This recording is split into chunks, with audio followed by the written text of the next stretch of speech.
Eteryje Vidas.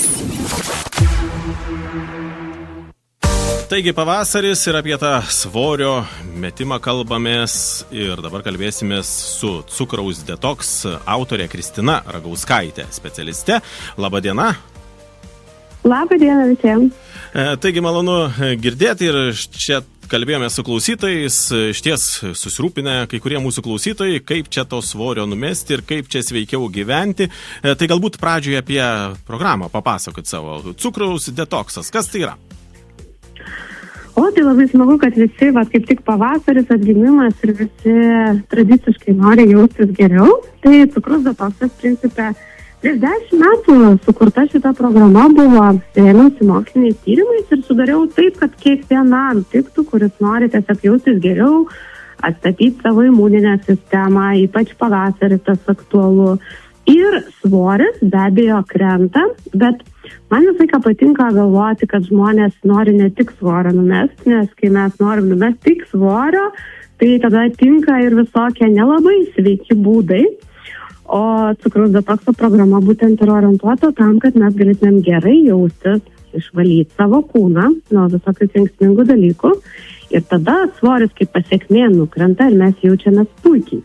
Tai va, tai jeigu trumpai, mes tiesiog turim bendruomenę, jeigu esat Facebook pavyzdžiui, galit prisijungti grupę cukraus detoksas, ten yra maisto lentelės, visiškai nemokamai galima pasižiūrėti, pasidomėti, keliame receptus, palaikymas ir visiems tiems, kas nori tiesiog sveikiau maitintis, turėti suvokimą, kas yra sveika, o kokių produktų mums reikia labiausiai vengti. O dabar ir įdomu mano, kas yra iš tikrųjų labiausiai sveika ir kokių produktų vengti, jeigu taip tiesiog kalbant apie tai. Jeigu labai trumpai. Taip, nes aš irgi taip galvoju, galima išsiplėsti turbūt, ar ne? Bet jeigu kalbant iš tikrųjų taip trumpai.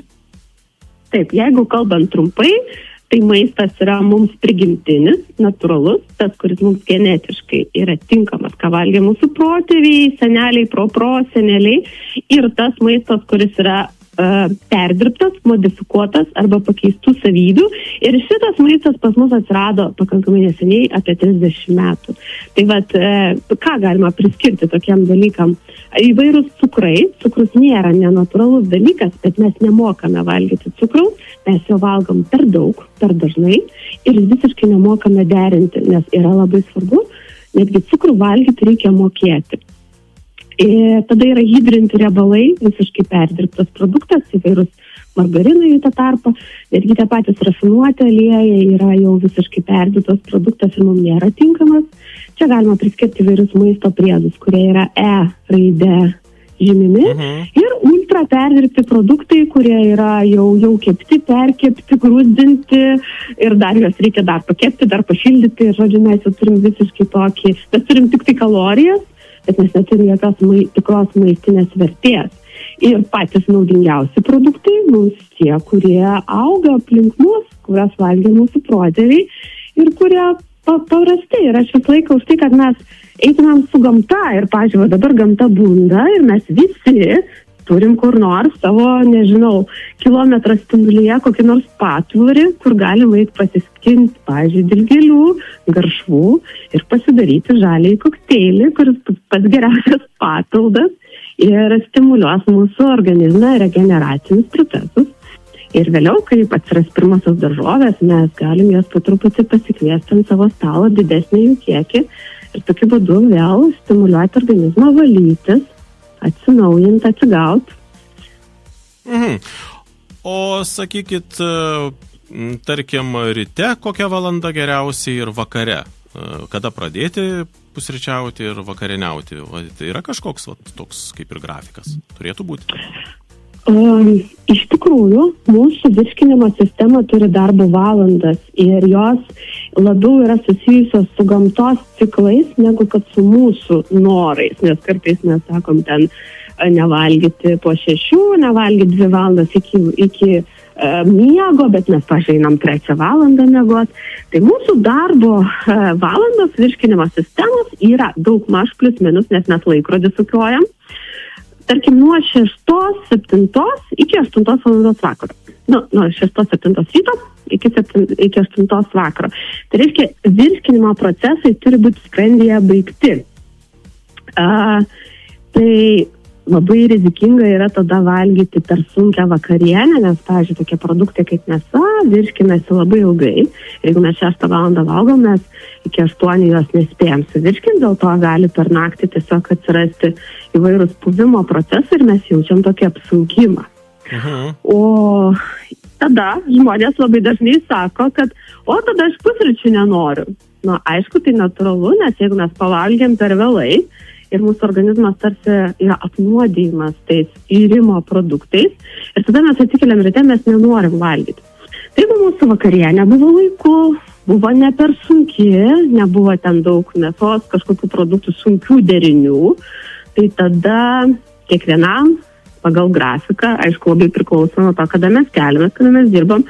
Iš tikrųjų labai tinka tas 3 kartų valgymo per dieną rutina. Tai.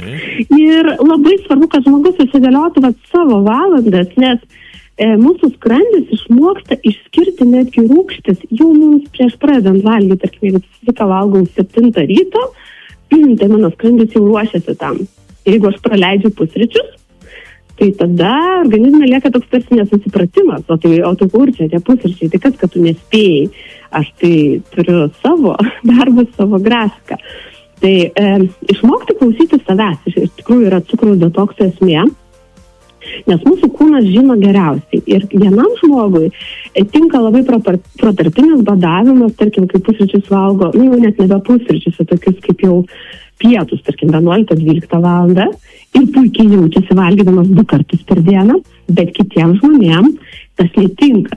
Ir jiems būtinai yra pusryčiai, kokią 7 valandą ar 8, vėlgi pagal grafiką.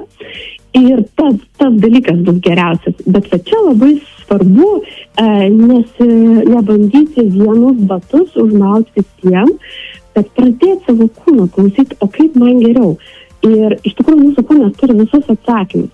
Bet kol mes esam priklausomi nuo tam tikrų nesveikų maisto produktų, pavyzdžiui, cukraus, pavyzdžiui, greito maisto, kažkokių nesveikų užkandžių, mes negirdim savo kūno tikrųjų poreikių. Tai cukraus detoksas tam ir skirtas, kad išsivalyti nuo priklausomybių ir pradėti klausyti pagaliau savo kūno, kuris turi absoliučiai visus atsakymus, kuris tikrai mums gali kilti per gyvenimą, ką valgyti, ko nevalgyti, ką su kuo, kada. O teko girdėti, pavyzdžiui, kad rudas cukrus daug sveikiau. Tai ką pasakytumėt apie tai, pavyzdžiui, žmonėms, kurie galbūt mėgsta tą cukrų ir nieko nepadarysi? Tai čia aš sakau visą laiką paprastai. Dėl skonio mes nesiginčysim. Bet jeigu mes turime omeny tikrą rudą cukrų, tai jis yra labai labai rudas. Ir jis labai kietas ir praktiškai reikia pjaustyti peiliu. Tai yra tikras nerafinuotas rudas cukrus. Dar kitaip vadinamas ir demerara, ir melasa, ir įvairiais kitais pavadinimais. Aha, tai jeigu nusipirksi parduotuvėje tą tokį jau, tai jis bus vis tiek netikras. Tai tie rusvi milteliai parduotuvėje, mano akimis yra daugiau toks marketinginis ėjimas ir negalima pavadinti to tikru nerafinuotu cukrumi. Jeigu mes pasiremsime moksliniais tyrimais ir išmatuosim poveikį gliukozės šuoliams, tarp balto ir rudo parduotuvinio cukraus skirtumo nebus. Šuolis bus vienodas. Ir tada belieka pasakyti, jeigu kažkam skaniau, tai tada dėl skonio nesiginčysim, bet galvoti, kad šitas cukrus yra sveikesnis, būtų neteisinga. Supratau. Taigi, kaip jau sakėte, galima ir apie jūs sužinoti daugiau, ar ne, ir Facebook'e, susirasti socialiniuose tinkluose ir, žodžiu, žmonės, kaip sakoma, patys turėtų tiesiog pagalvoti apie tai, kad, reiktų tą mitybą kažkaip tai prisižiūrėti, ar ne?